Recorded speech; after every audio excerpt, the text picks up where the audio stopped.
नमस्कार विद्यार्थी मित्रांनो, मी अनुप नागपुरे पुन्हा तुमचं स्वागत करतोय आपल्या या UDCPRच्या शॉर्ट व्हिडिओमध्ये. मित्रांनो, सगळ्यात सुरुवातीला सांगतोय, जर का खरंच लेक्चर आवडत असेल तर प्लीज कमेंट करा, लाईक करा आणि होत असेल तर शेअर सुद्धा करा. आजचं जे लेक्चर आहे हे आहे परमिसिबल FSI वर. आणि त्या परमिसिबल FSI मधला जो 12 नंबरचा पॉइंट आहे तोच आज मी घेतलाय, कारण हा पॉइंट खूप जास्त महत्त्वाचा आहे. महत्त्वाचा याच्यासाठी आहे कारण बरेचशा लोकांना या 12 नंबरच्या पॉइंटला घेऊन खूप मोठं कन्फ्युजन आहे, किंवा बरेचशे लोकांची वेगळी डिमांड आहे, किंवा या 12 नंबरचा जो काही पॉइंट आहे डेड एंड पॉइंटचा किंवा डेड एंड रोड जो आहे याच्या संदर्भात बऱ्याचशा लोकांना कन्फ्युजन आहे, किंवा बरेचसे लोक याला डिमांड करत आहे की हा रूल चेंज करण्यात यावा किंवा याला अपडेट करण्यात यावं. आणि मला सुद्धा लास्ट टाइमच्या ATPच्या बॅचच्या आधी वाटत होतं, नंतर वाटत होतं की हा रूल चेंज होईल, पण अपडेटेड अमेंडमेंट मध्ये सुद्धा हा चेंज नाही झाला, जसाच्या तसाच ठेवलाय. डेड एंड रोड किंवा डेड एंड पॉइंट काय असतो त्याचा एक व्हिडिओ ऑलरेडी मी टाकलेला होता. आता मी ते सांगत बसणार नाही. ज्यांना माहित नाही त्यांनी तो आधीचा व्हिडिओ बघून घ्या. कुलडे सॅक किंवा मग डेड एंड पॉइंट काय असतो तो व्हिडिओ आपल्या YouTube मध्ये तुम्हाला मिळून जाईल, किंवा डिस्क्रिप्शन मध्ये मी हवं तर टाकून देईल. तो व्हिडिओ प्लीज एकदा बघा आणि त्यानंतर हा व्हिडिओ बघा. त्यामध्ये मी तुम्हाला सांगितलं होतं की 275 मीटर डिस्टन्स सांगितलं होतं, जे 175 वेगळं आणि 100 मीटर वेगळं काढलं होतं. आता ज्या वेळेला एखाद्या प्लॉटवर हाय पोटेन्शियल किंवा हाय बिल्डिंग पोटेन्शियल किंवा हाय पोटेन्शियल किती येतं हे आपण ज्या वेळेला ठरवतो, त्यावेळेला हा डेड एंड पॉइंटच्या संदर्भातला जो रूल्स आहे सगळं एकतर म्हणजे हा जो 12 नंबरचा रूल आहे हा फक्त आणि फक्त डेड एंड रोड साठीच लागू होतो, बाकी कुठेच होणार नाही.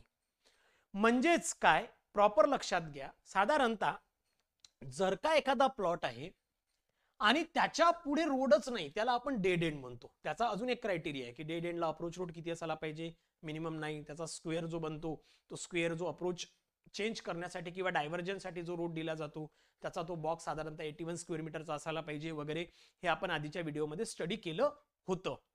आता हा पॉइंट काय सांगतो ते लक्षात घ्या. आपण हाय पोटेन्शियल विषयी बोलतो मित्रांनो. आता हाय पोटेन्शियल विषयी बोलताना सगळ्यात महत्वाची गोष्ट काय आहे की हाय पोटेन्शियल कुठे घेतला जातं. तर हाय पोटेन्शियल म्हणजेच काय, जिथे आपण बेसिक FSI वापरणार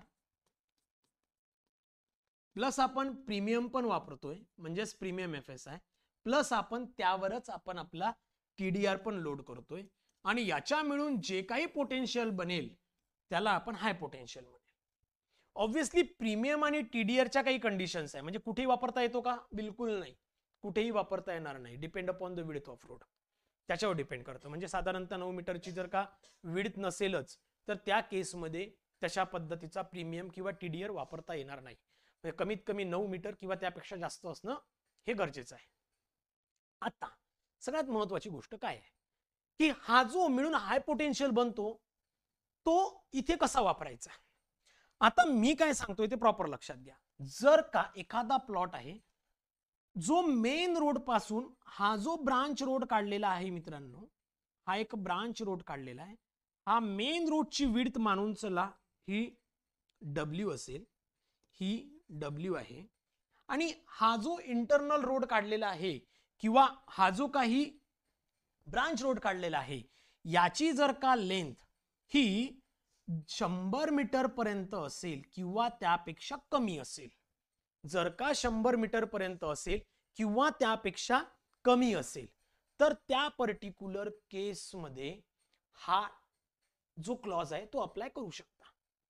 पण जर का त्याची जर का रोडची विड्थ ही 100 मीटर पेक्षा जास्त असेल तर मग ही कंडिशन अप्लाय होणार नाही. आणि याच पर्टिक्युलर कंडिशन वरून बऱ्याचशा कन्सल्टन्सीची, आर्किटेक्टची, इंजिनियर लोकांची डिमांड होती की हा रूल अपडेट करण्यात यावा, पण तो झाला नाही. आता सध्या कंडिशन काय आहे की जर का तो 100 मीटर पर्यंत जर का ब्रांच रोड असेल मेन रोड पासून, तर या पर्टिक्युलर प्लॉटवर जो काही पोटेन्शियल, जी काही मॅक्झिमम पोटेन्शियल जे यूज केलं जातं मित्रांनो, ते तुम्हाला मेन रोडचं यूज करता येतं. म्हणजे या रोडच्या विड्थ नुसार जी काही प्रीमियम FSI TDR तुम्हाला युटिलाइज करता येतो तो तुम्ही युटिलाइज करू शकता. क्लिअर? समजलं का?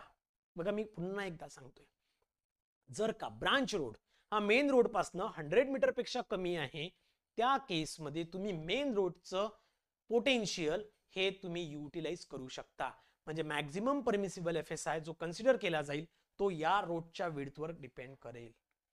पण जर का त्या ब्रांच रोडची विड्थ 100 मीटर पेक्षा जास्त असेल किंवा जास्त होत असेल, तर त्या केसमध्ये तुम्हाला या रोडची जी काही विड्थ असेल, ब्रांच रोडची जी काही विड्थ असेल, त्या विड्थवर या पर्टिक्युलर प्लॉटचं पोटेन्शियल डिपेंड करतं.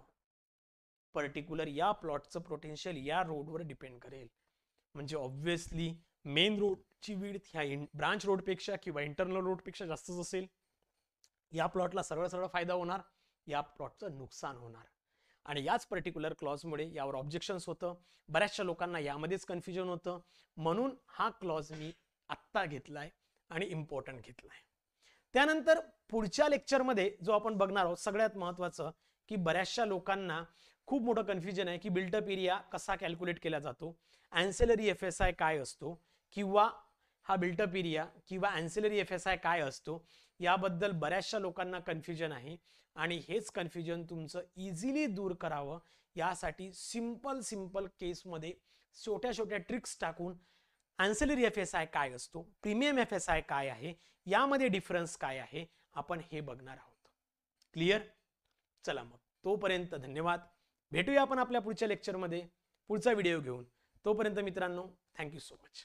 Thank you guys.